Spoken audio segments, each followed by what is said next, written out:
Breast cancer may seem like a problem exclusively for women, but over 2,000 men were diagnosed just last year. Bret Miller joins us this morning with his unique story, and we were talking just before we started that this is really a brave thing for you to do because breast cancer is thought of as a woman's situation, but men don't want to talk about this. Yeah, a lot of men are, they get embarrassed when they get diagnosed with breast cancer. Right. They hear breast and you think women immediately, but men have breast too, as my shirt says.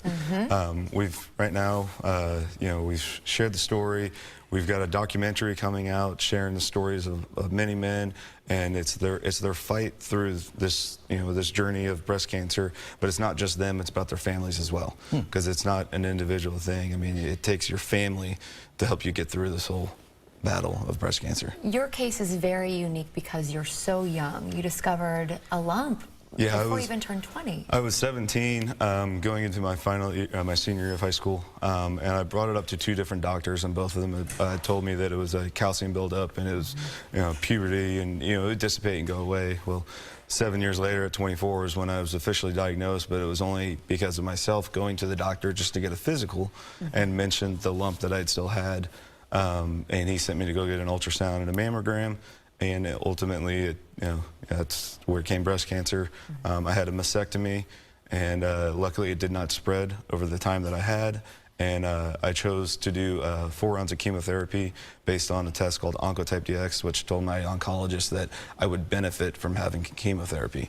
So it dropped my chances of cancer of any sort coming back over a 10-year span. At what point during this recovery process did you decide this is something I need to talk about and need to be public about?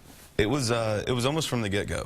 When my surgeon told me that he had done about 12 mastectomies on men for breast cancer before doing mine, he said that a lot of men had taken time off work, done their vacation, done the surgery, recovered, went back to work like nothing ever happened. So he told me right then and there that I could be the face of male breast cancer and spreading the word.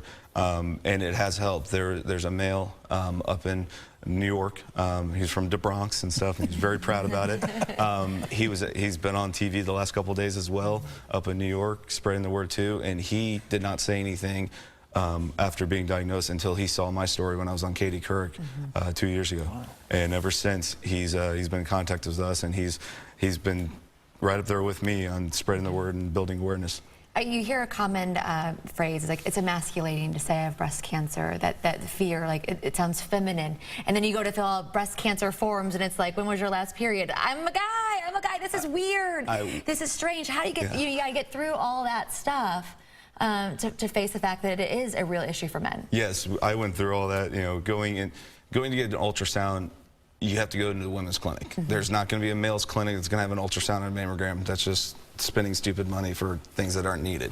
But just knowing that that's where you're going, like getting a heads up from the doctor, being like, I'm going to send you here. It is the women's clinic. Don't be alarmed. This is what it is. No, if I knew that going into it, I would have felt more comfortable. But I didn't. So, it's the shock on that. But right now, all we're trying to do is put a little splash of blue in a world of pink.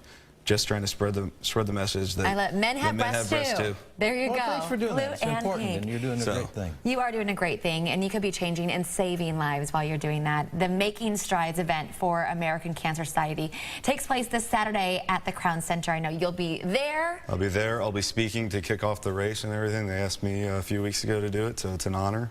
And everybody, come there and check yourselves. Check yourselves. Good idea. It's an honor to have you here. Thanks for being here. Thank you. Thank you. It was